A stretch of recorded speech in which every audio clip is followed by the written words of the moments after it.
اعوذ باللہ من الشیطان الرجیم بسم اللہ الرحمن الرحیم۔ یہاں اللہ کے فضل و کرم سے سورہ انعام سورہ مائدہ ختم ہوئی۔ نوٹ کر لیجئے سورہ نساء پر پہلی منزل ختم ہو گئی تھی۔ سورہ مائدہ پر مکی اور مدنی جو سورتوں کے گروپ سے ان کا پہلا گروپ ختم ہو گیا۔ ایک مکی سورت سورہ فاتحہ، اگرچہ حجم میں بہت چھوٹی، مانن بہت عظیم، پورے قرآن کے ہم وزن۔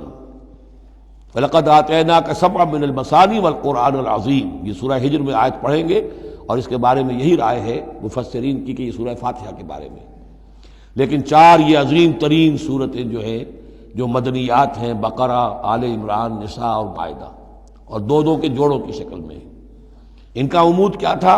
ایک تو شریعت آسمانی مکمل، نمبر دو اس میں اہل کتاب سے گفتگو، رد و قضا، ان پر الزام، انہیں دعوت، وہ سارا جو کچھ تھا، ان کی غلط باتوں پر تنقید، ان کی غلط عقائد کی نفی، ان کی تاریخ کے اندر جو جو اہم واقعات ہیں ان کا تذکرہ، پھر اس کے نتیجے میں ان کا معزول کیا جانا اس منصب سے جس پر وہ 2000 برس سے فائز تھے، امت محمد صلی اللہ علیہ وسلم کا فائز کیا جانا، یہ بھی آخری درجے میں اس گروپ میں یہ بات مکمل ہو گئی۔ اگلا گروپ میں نے پہلے ہی دن آپ کو بتایا تھا کہ اس اعتبار سے بڑا متوازن ہے، اس میں دو سورتیں مکی ہیں، دو مدنی ہیں۔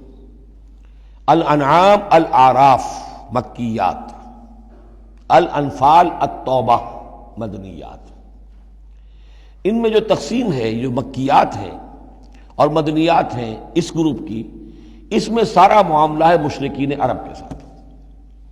اب آپ یہ محسوس کریں گے سورہ انعام کو پڑھتے ہوئے کہ جیسے ایک بالکل نئے ماحول میں آ گئے ہیں۔ ہم 4 روز سے جو پڑھ رہے تھے سورہ بقرہ، سورہ آل عمران، سورہ نساء، سورہ مائدہ، منافقین سے باتیں اور یہودیوں سے، نصارہ سے، ان سے ان سے، اب یہاں جو ہے ساری باتیں ہوں گی مشرکین عرب سے۔ یہ مکی صورتیں ہیں۔ ابھی وہاں نفاق نہیں تھا، منافقت کا کوئی ذکر بھی نہیں ملے گا آپ کو۔ ابھی اہل کتاب کا تذکرہ تو آپ کو مل جائے گا سورہ انعام کے اندر، سورہ اعراف میں، لیکن کوئی ان سے گفتگو نہیں، کوئی براہ راست خطاب نہیں۔ تو میں نے اس کے لیے اپنے ذہن میں ایک چیز رکھی ہوئی ہے کہ یہ 2 جنتیں ہیں قرآن مجید کے اندر۔ وَلِمَنْ خَافَ مَقَامَ رَبِّهِ جنتان، ایک قرآن مجید کی مکی جنت ہے، ایک قرآن مجید کی مدنی جنت ہے۔ مدنی جنت کی ہم سیر کر رہے تھے، یہ 4 دن سے ہم یہ 4 صورتیں جو پڑھ رہے تھے، یہ در حقیقت یہ مدنی قرآن ہے، مدنی جنت ہے، اس کی ہم نے سیر کی ہے۔ اب مکی قرآن میں ہم داخل ہوں گے اور اس میں یہ جو 2 صورتیں ہیں یہ حضور کے جو قیام مکہ کا دور ہے اس کے تقریباً آخری زمانے کی ہے۔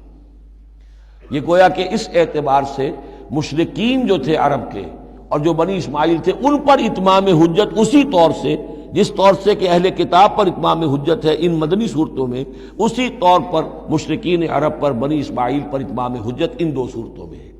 پھر ان میں ایک بڑی پیاری تقسیم ہے۔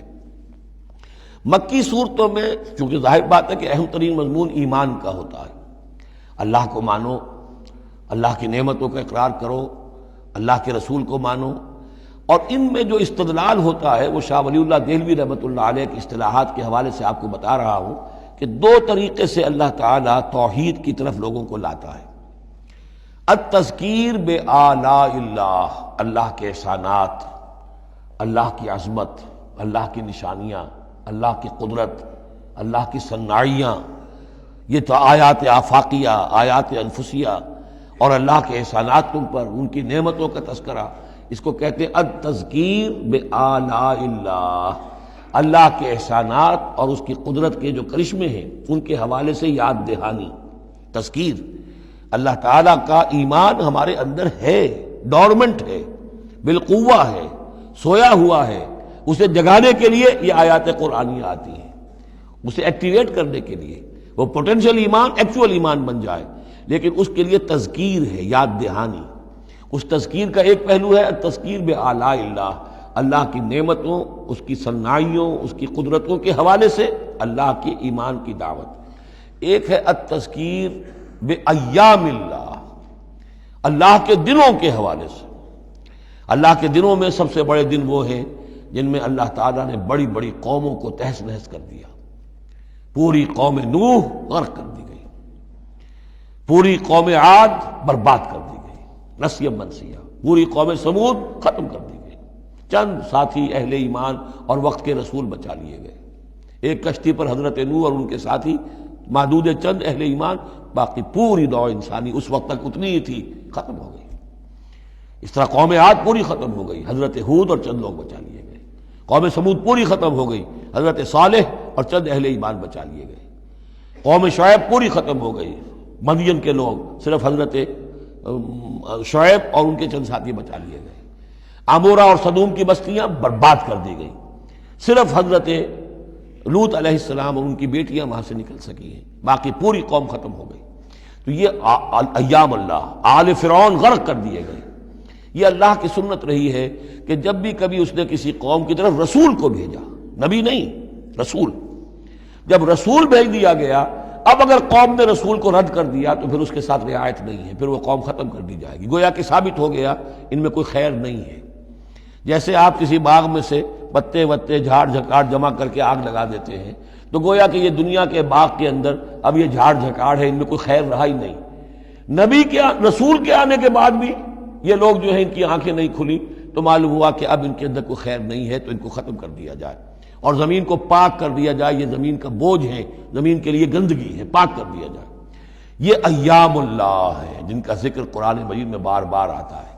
اس کے علاوہ ایام کا معاملہ پھر ایک ابتدا ہے، ازل کے اندر کیا ہوا ہے وہ بھی تو یوم ہی ہے نا، ٹائم کے حوالے سے، اور پھر کیا ہوگا ابد میں، آخرت میں کیا ہوگا.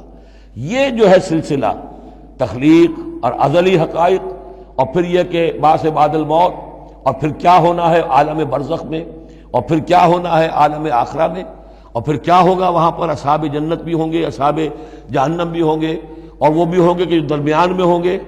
تو یہ تمام چیزیں جو ہیں یہ آئیں گی سورہ اعراف کے اندر. تو یہ تقسیم ہے توحید کے موضوع پر. یہ دونوں صورتیں بہت جامع، لیکن اول سورہ انعام کے اندر التذکیر بآلاء اللہ، اور ثانیاً سورہ اعراف اس میں آئے گی التذکیر بایام اللہ. اس کا سب سے بڑا مضمون جو ہے وہ اس پر مشتمل ہے. اور اس کے بارے میں ایک روایت یہ بھی ہے اس سورہ انعام کے بارے میں کہ یہ پوری سورت ایک ہی وقت میں نازل ہوئی ہے. سورہ بقرہ کی آیات مختلف اوقات میں نازل، سورہ مائدہ اسی طریقے سے، لیکن یہ سورت پوری کی پوری بیک وقت نازل ہوئی ہے. اور الفاظ یہ آتے ہیں کہ 70,000 فرشتوں کے جلوں میں حضرت جبرائیل علیہ الصلوۃ والسلام اس سورت کو لے کر اترے. اور یہ پوری سورہ انعام ایک ہی نشست میں، یوں سمجھیے ایک ہی تنزیل کے اندر یہ جوں کی تو اسی طرح پوری کی پوری اتری ہے. صدق اللہ العظیم.